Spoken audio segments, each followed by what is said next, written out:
welcome to the channel. I'm back to break down this 7-game MLB DFS slate on DraftKings and FanDuel. Before we get into it, if you do enjoy the content at any point in this video, if you could please leave a like on this video, subscribe to the channel, hit the notification bell, that would be greatly appreciated. That way you don't miss any new content that I upload.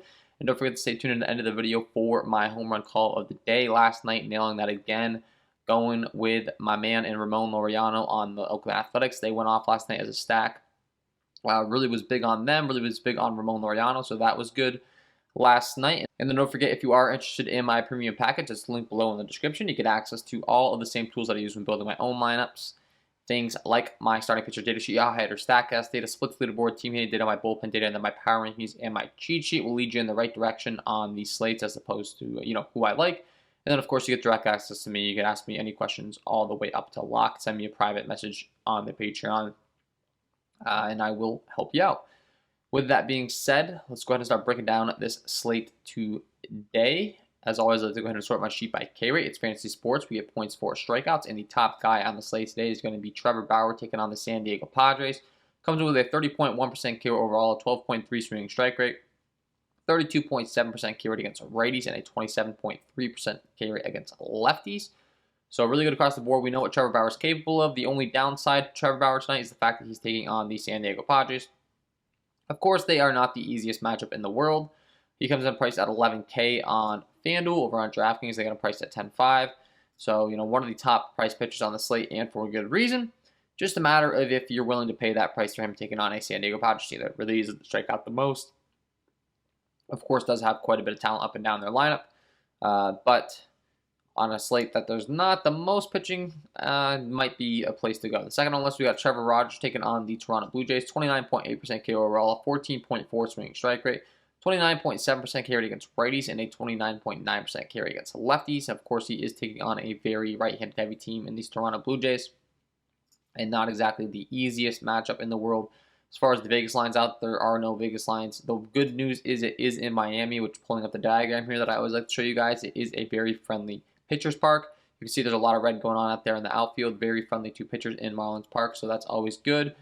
The only other thing is Trevor Rogers' pitch count. He continues to be someone that we worry about when it comes to pitch count. He gets topped out at like 90 pitches, which really sucks when you're paying up for an ace. So as far as his 9.8 price tag on DraftKings and his 9.4 price tag on FanDuel, it's a little tough paying that price tag at times with the capped amount of upside as far as the pitch count is concerned. Of course, he does have a very good K rate, and he's a guy that on a limited slate of pitching, you could definitely be looking to a lot more than you typically would, and I guess that does apply in this particular case, but I'm not getting too excited.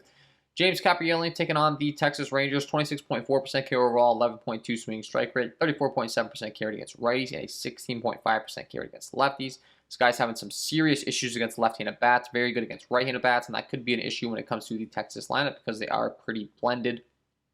Guys like Brock Holt, Joey Gallo, Nate Lowe, Willie Calhoun all have from the left side of the plate, as well as Jonah Heim, so, that's a little unfortunate.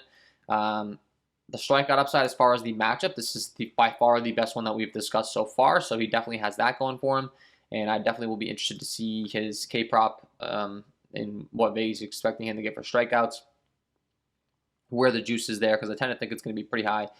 9K on FanDuel. Over on DraftKings, they have him priced at 8.4. Last time out taking on a Yankee squad, 7 strikeouts. The time before, the Kansas City Royals, 7 strikeouts. So he's definitely showing a lot of upside, and I tend to think he's going to get better as he goes. So we might be able to forego those splits. At the same time, the Texas Rangers lefties, they got to be somewhat interesting with the amount of issues he's had against left-hand hitting. Joe Musgrove taking on the Los Angeles Dodgers, 25.9% K overall, a 12.8 swing strike rate, 27.1% K rate against righties, and a 24.9% K rate against lefties. Very good across the board. Does a good job of limiting the fly balls to both sides of the plate. He's taking on an LA Dodgers team tonight that is the most ideal matchup whatsoever. But we did see Yu Darvish go out there and strike out quite a few of these Dodgers as well. So sometimes talent beats talent, and that might be a situation with Joe Musgrove tonight.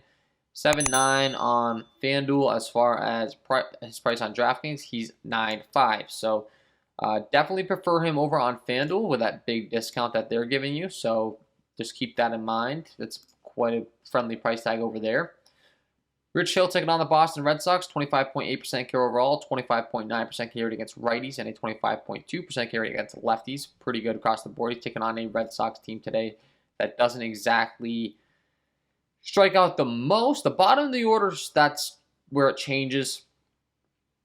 I mean, guys like Hunter Renfroe, Christian Vasquez, Enrique Hernandez, Bobby Dahlbeck, there's a lot of strikeouts in some of their bats, but the top of the order, not so much. And Rich Hill is just a guy that I'm not always too interested in, to be honest.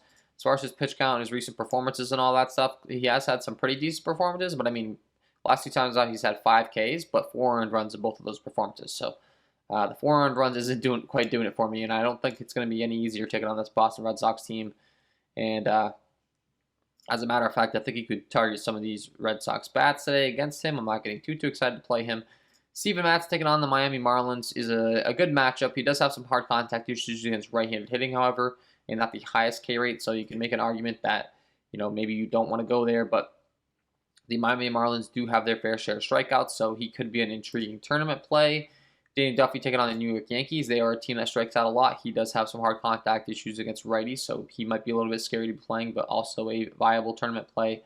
Jose Urquidy taking on the Baltimore Orioles. They're a team that strikes out a lot, and he definitely has some reverse splits issues, has had some issues against right-handed hitting. So it's a little bit, and I keep saying this, the Baltimore Orioles haven't been striking out quite as much as we're used to as of late, I feel. So, you know, they're still a good matchup, but not quite as juicy as I think we're used to talking about. And once we get past Urquidy, I really don't think there's much other places I'm looking on the slate as far as pitching is concerned. So let's go ahead and start breaking down bats. As always, I like to go ahead and sort my sheet by Sierra, skill and interactive ERA. It's a good way of determining how good a pitcher's been so far in his career and how good he's expected to be in the future. And the worst guy on the slate today is going to be Kyle Wright taking on the New York Mets. Ground ball, fly ball stuff is not the greatest. Hard contact stuff is not good. A 420 slugging given up to righties and a 525 slugging given up to lefties. As far as the latest news on Kyle Wright, let's see if we can find him here. DraftKings appears to not have the probables straightened out today. He was recalled from AAA, and it was mainly because of Max Fried landing on the IL. And he made a spot start in April, allowing 2 runs on 3 hits across 4.1 innings. So that's all we got. Okay, so he's been in AAA. There's no injury concerns or anything like that. From his 1 start, you know, decent performance overall, actually. The New York Mets haven't been the hottest bats in the world, but I do think that Kyle Wright is someone that could maybe fix that issue for them. 73 degrees in New York tonight as far as the New York Mets stadium. We always talk about they don't exactly have the most friendly hitting environment, unfortunately, in Citi Field. A lot of red going on, so, you know, not the best ballpark to be targeting. But if Kyle Wright's going to be on the bump, the Atlanta Braves bullpen has been struggling as well. I do think this could be an intriguing stack option for the New York Mets, and then I think they're getting Michael Conforto back as well. So they're starting to get healthy. They get a good matchup with Kyle Wright. The stars could maybe align for a sneaky stack there if they're not going to be low owned, or if they're not going to be very highly owned. And speaking of a stack that I don't think is going to be very sneaky at all is the Houston Astros taking on Tom Eshelman. This guy's been terrible for quite some time now whenever he's in the big leagues.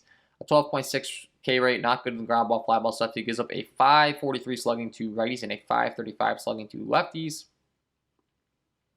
Both terrible, and he really doesn't walk many people either, so there should be plenty of opportunity with the ball in play, so that's always a good thing for our stacks. The Houston Astros have a 5.83 implied run total. Jose Altuve, Michael Brantley, Leslie Gurriel, Yordan Alvarez, Carlos Correa, all the above. You can put Toro, Kyle Tucker, if he comes back, it's going to be a great play. Miles Straw, Marty Maldonado. Eshelman should have a hard time. This guy's not good. Throws like an 88-mile-an-hour fastball. I believe last time out he faced the Toronto Blue Jays. I was very high on the Toronto Blue Jays. He was able to kind of shut them down. I have a hard time believing he's going to be able to do it 2 times in a row. If he is, that's going to be very tilting. So, but Mike Fultonavich taking on this Oakland Athletics team. I was pretty high on them last night, and they get another opportunity taking on a guy that allows a lot of hard contact. A 471 slugging to righties and a 538 slugging to lefties. Across the board, definitely going to like these Oakland Athletics again. They have a 5.25 implied run total. It's in Texas, which the Rangers Stadium is a great hitting environment. You can see a lot of green going on as far as Globe Life Field's concerned. That always helps our case. And, yeah, really going to like these guys. You got Tony Kemp at the top of the order, Mark Canha, Matt Olson in the 3 spots. Going to be my favorite play along with Mitch Moreland, the power hitter left-handed, because, as mentioned, you know, Folty gives up that 538 slugging to lefties, and the ground ball, fly ball stuff's terrible. So they're going to be in great spots. Jed Lowry, Matt Chapman, Elvis Andrews, Sean Murphy, all up and down that order. I think you can go ahead and stack them up. Feel pretty good about it 2 days. So like the Oakland Athletics for sure. Garrett Richards taking on the Tampa Bay Rays, another guy that gives up a bunch of hard contact, a 433 slugging to righties and a 453 slugging to lefties. It's in Tampa Bay, which is not the best hitting environment whatsoever in the Trop, unfortunately, but the Rays do have a 4.64 implied run total. Wander Franco making his debut last night, one of the top prospects in the Rays organization. I believe the top prospect. Has been a very highly touted prospect for quite some time now. He finally got the call up, so that's going to be a big boost to their lineup if he can stay hot and continue to do big things. Had definitely a great performance last night, so Brandon Lau, G-Man Choi, Randy Arozarena, Austin Meadows, Wander Franco, Joey Wendell, Kevin Kiermaier, Mike Zunino. It's crazy how much one talented back can really add to a lineup, but I think that could be the case with Franco. He's a switch hitting shortstop. I think they're having to play some third base right now, but I mean the kid's expected to be the real deal, and he's expected to take off right away. So that's going to definitely add to the Rays lineup, and you could stack them up tonight. Danny Duffy taking on the New York Yankees, definitely going to be an exciting spot for these New York Yankees if they don't strike out, because with Duffy, it's either strikeout or hard hit. It gives up a lot of hard hits to right-handed hitting, a 418 slugging, 313 WOBA, 43.2% fly ball rate. And I definitely think the Yankees are in a great power spot here. In Yankee Stadium, great hitting environment, pulling up the chart for you guys, as I always do. As far as Yankee Stadium, it's a great spot to target those home runs, of course.